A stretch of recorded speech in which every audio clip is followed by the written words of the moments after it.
ቲና እና አባባን መርዛ ልትገላቸው ስትል ትሁት እጅ ከፍንጅ ያዘቻት። ኪችን ውስጥ በመግባት ማንም ሰው ሳያያት ሻይ ላፍላ ብላ ያንንም ሻይ ካፈላችና ካዘጋጀች በኋላ ቀጥታ ትሁት ትደርስባታለች። አሁን አንቺ ሻይ አፍልተሽ ነው ወይ ብላም ስትጠይቃት ቲናም ምን ለማለት አስበሽ ነው? እኔ ለሻይ አንሳለሁ ወይ? አሁን ይልቅስ ሻይ ሳይቀዘቅዝባቸው ይዤላቸው ልሂድ ብላ በመጣደፍ ወደ ሳሎን ይዛ ትሄዳለች። ይህ ሻይ ግን የተመረዘ ሻይ ነበረ። መድኃኒቱን ስትጨምር አጋጣሚ ተደፍቶባት ስለነበር ሰላም ሰላም፣ ውድና የተከበራችሁ የቻናል ቤተሰቦች እንዴት ናችሁ? ደህና ናችሁ ወይ? ሰላም ናችሁ ወይ? እኔ ሰላም ነኝ አልሐምዱሊላህ። እንደተለመደው ወደ ቻናሌ በአዲስ ቪዲዮ ተከስቻለሁ። ቪዲዮ ስትጀምሩ በላይክ ጀምሩት። ቤተሰብ ቆይታችሁ ከኔ ጋር ይሁን። ትሁት እንግዲህ ገብታ ኪችን ውስጥ ሰርታ የማታውቀውን ነገር ዛሬ ላይ ኪችን ውስጥ በመግባት ያሰበችው ነገር ስለነበረ ለመመረዝ ስለፈለገች ሻይ አፈላሁላችሁ ብላ ምክንያት ፈጥራ ያንን ሻይ ይዛ መታ ከጠጡትም በኋላ ያው ተመርዘው እንዲሞቱ ነበረ። ግን ደግሞ እድሜ ለትሁት ትሁት አሁን አንቺ ሻይ አፍልተሽ ነው በማለትም ያንን ያፈላችበትን ቦታውን እያጸዳዳች እያለ መድኃኒቱ ተደፍቶ ታየዋለች። ይህ ነገር ምንድን ነው ብላ በደንብ አድርጋ ካጤነችና ካየች በኋላ ትሁትም ተሯሩጣ ወደ ሳሎን በመሄድ ያንን ሻይ ሁሉም ብድግ ብድግ አድርገው ሊጠጡት ሲሉ ትደርስባቸዋለች። ሻዩንም እንዳይጠጡት ታስቀራለች።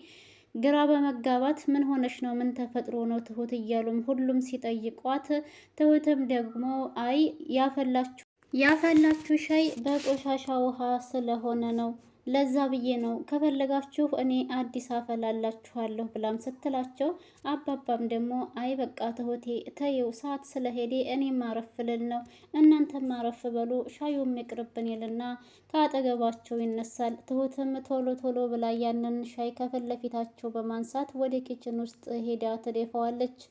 ቲና የዚህ ጊዜ እቅዷ ስላልተሳካላት ስለከሸፈባት በጣም ትናደድና ተነስታ ፈንጠር ፈንጠር እያለች ወደ ትሁት ጋር ወደ ኪችን ትሄዳለች።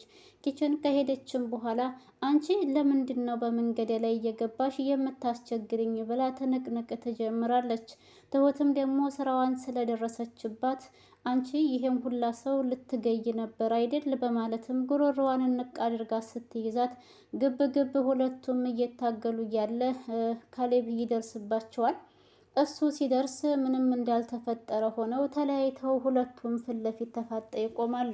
ካሌብም የመጣበት ምክንያት ዝም ብሎ ስለነበር ትሁት ደህና ደሩ የሚል ንግግር ሲናገር እሺ ካሌብ ደህና ደር ትለዋለች።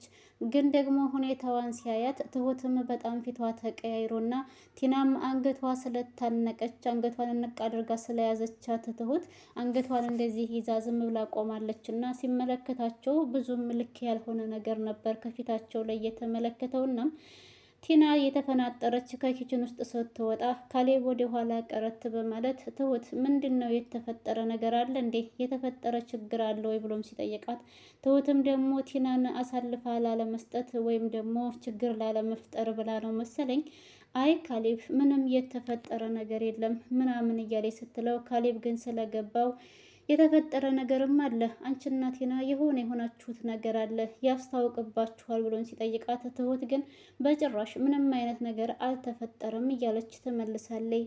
ካሌብ ግን በደንብ ችግር እንዳለ ስለተረዳ እኔ ምልሽ ትሁት ሻዩ ላይ ምንድን ነው ያለው? እኔ እኮ ይችን ቲናን አላምናትም፣ ከዚህ በኋላ ኪችን ውስጥ እንድትገባ በጭራሽ አትፍቀጅላት ብሎም ሲላት ካሌብ ይሄን ሲናገር ትሁት እንዴ ለምንድን ነው እንደዚህ የምትለው ካሌብ? አይ እሷ እኮ የተናደደችው እኔ በንጹህ ውሃ አይደለም ሻውን ያፈላሽላቸው ብዬ ስላት ለምን እንደዚህ ያልሽኝ እነሱ ፊት ብላ በዛ እኮ ተበሳጭታ ነው እንጂ ሌላ ነገር ምንም የለም ብላ ብትለውም ካሌብ ግን ቲናን እንደማያምናትና ምናልባችም የተመረዘ ነገርም ልትሰጣቸው እንደምትችል ስለሚጠረጥራት ይህንን ሲላት ደግሞ በጣም ትደነግጣለች። አዎ በቆሻሻ ውሃ አፍልታ የሰጠችን እኮ ሌላ ነገር ማድረግ አያቅታትም፣ ለሷ ሁሉም ነገር ቀላል ነው፣ ስለዚህ አንቺ ተጠንቀቂ ባክሽን ይላትና ትሁትም ደግሞ እሺ ከዚህ በኋላ ኪችን ውስጥ እንድትገባ አልፈቅድላትም የሚል ንግግር ከተናገረች በኋላ ደህና ደሪ ብሏት ተለይቷት ይሄዳል። ቲናም የትሁት እንደዚህ ማድረግ እጅጉን በጣም ስላናደዳት አሁን ያሰበችው አንድ ሀሳብ አለ። እሱም ደግሞ ትሁትን ከዚህ ከቤት ውስጥ ለዛ ለሰውዬ እንደምንም ከዚህ ብላ አሳልፋ መስጠት እንደሆነ እያሰበች ነው። ትሁትን ከዚህ ከቤት ውስጥ እንደምንም ብላ ካላስወጣች ሁል ጊዜም የምታቅዳቸው እቅዶች በጭራሽ ሊሳኩላት እንደማይችሉ በደንብ አድርጋ የተረዳች ይመስለኛል። ትሁትም ቲና ተቀይራለች ብላ አምናት ነበረ። ግን ደግሞ ቲና የእውነትም አልተቀየረችም፣ ያችው ነበረች። በጭራሽ የምትቀየርም ሰው አይደለችም። የትሁት ገራምነት በጣም ነው የሚገርመው። ቲና ግን ሁሉም ሰው እንዳምነኝ ብላ በተደጋጋሚ እኔ ተቀይር ያለሁኝ እናንተ ማመን አለማመን ትችላላችሁ፣ እኔ ያቼ በፊቷ ክፉዋ ቲና አይደለሁም፣ አሁን ላይ ሁሉንም ነገር ትቻለሁኝ፣ ጥሩ ሰው ሆኛለሁ እያለች ሁሉንም ለማሳመን ብትሞክርም ከዚህ ሁላ ሰው ግን ትሁት ነበረች ያመነቻት። ትሁትም እኔ እንደዚህ አልጠበቅኩሽም ነበር፣ እንዴት ትከጅኛለሽ በማለትም ስትላት ቲናም አንቺን ብትሆኚ እኔን እየተከታተልሽ የምሰራቸውን ስራዎች ምንም ልታሰርኝ ልታስጨርሽኝ አልቻልሽም በማለት እንግዲህ እየተናገረቻት ነው። ትሁት በተኛችበት ገብታ ቲና አስደነገጠቻት። ትሁትም ምን ሆነሽ ነው? በዚህ ሰዓት ምን ትሰሪያለሽ? አስደነገጥሽኝ እኮ ብላም ስትላት ዝም በይ እባክሽን ወደዛ፣ ሲጀምር አንቺ ለነሱ ትቆሚላችኋለሽ፣ ትጠብቂያቸዋለሽ፣ እነሱ ግን አንቺን አይጠብቁሽም፣ ለአንቺ አይቆሙልሽም እያለቻትም ነበር። ትሁትም ደግሞ አይ አንቺ እንዳሰብሽው እንዳልሽው አይደለም፣ ሁሉም ለእኔ ይቆሙልኛል፣ እኔን ይጠብቁኛል እያለችም ትላለች። ቲናም ደግሞ ወደፊት ያሰበችው ሀሳብ ስለነበረ ያንንም ማስኪ ወደፊት የምናየው ይሆናል ብላ ስትላት ትሁት ቲናን ስላላመነቻት ምን ለማድረግ እየሞከርሽ ነው? ምን አስበሽ ነው እንደዚህ ብለሽ የምትይኝ? ብላም ስትል ቲናም ከት ብላ በመሳቅ ያንን ወደፊት አሳይሻለሁኝ ብላ ከነበረችበት ክላስ ውስጥ ወጥታ በሩን ዘግታ ትሄዳለች። በሩን ከዘጋችና ከሄደች በኋላ ቀጥታ የሄደችው ትሁትን ፈልጋታለሁ ብሎ ወደ መጣው ሰውዬ ጋር ነበር።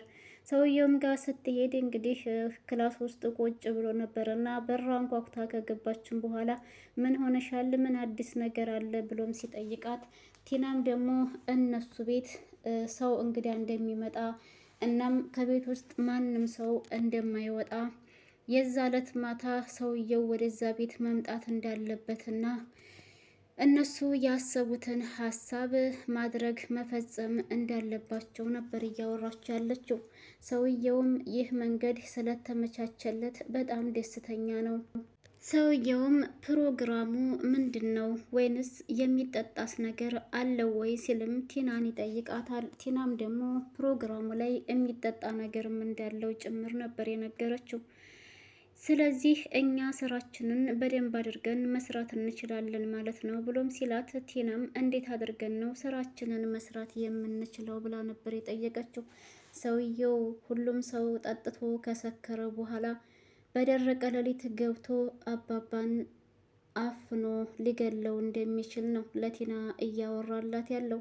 ይህ ነገር ደግሞ ለቲና አስደሳች ዜና ነው። ምክንያቱም እሷም የምትፈልገው አባባ እንዲሞትና ሀብቱ እንዳለ በካሌብ ስም እንዲሆን፣ በካሌብ ስም ከሆነ በኋላ ቲና ባሌ ፍታኝ ብላ በምትል ጊዜ ንብረቱን እኩል መካፈል ስለምትችል ይህ ነገር ነበረ ለብዙ ጊዜ ሲያስለፋትና ሲያደክማትም የነበረው። ይህ ነገር ለቲና በጣም አስደስቷታል። ግን ደግሞ አንድ ነገር አለ። በጣም ስለፈራችና ስለጨነቃት ቆይሺ እንደዛ ስታደርግ ሰው ቢነቃብንሳ ብላም ስትጠይቀው ይሄኛው ሰውዬም ሰው እንዳይነቃብን ማድረግ የምትችዩ አንቺ ነሽ፣ ይህ የኔ ስራ ሳይሆን ያንቺ ስራ ነው ብሎም ማስጠንቀቂያ ሰጥቷታል።